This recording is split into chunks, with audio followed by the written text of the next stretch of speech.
રાજા રઘુવંશી હત્યા કેસ મામલે એક મોટી અપડેટ સામે આવી છે। આ સમગ્ર કેસ મામલે તપાસ કરી રહેલી પોલીસને વધુ એક યુવતીની જાણકારી મળી છે।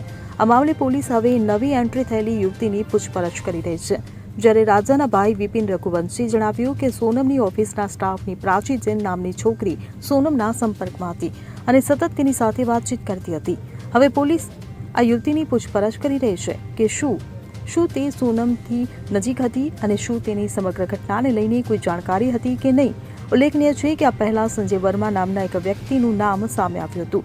ત્યારે તપાસમાં સામે આવ્યું છે કે સંજય વર્મા બીજો કોઈ નહીં પરંતુ સોનમનો જ પ્રેમ રાજ કુશવાહ હતો, જેમાં સોનમ અને રાજ સાથે મળીને સમગ્ર કાવતરું ઘડ્યું હતું, જેથી બંનેની વાતચીતથી કોઈને શંકા ન જાય। સોનમ અને રાજાના લગ્ન નક્કી થયા બાદ સોનમ રાજા સાથે વાત ન કરવાના બહાના શોધતી હતી અને વાતચીત પણ કરવાથી બચતી હોવાનું સામે આવ્યું છે। Bureau report CN24 news. હવે જુઓ દેશ દુનિયાની તમામ ખબરો તમારી આંગળીના ટેરવે। ઉઠાવો મોબાઈલ અને Google Play Store પરથી ડાઉનલોડ કરો અમારી CN24 ન્યૂઝ મોબાઈલ એપ।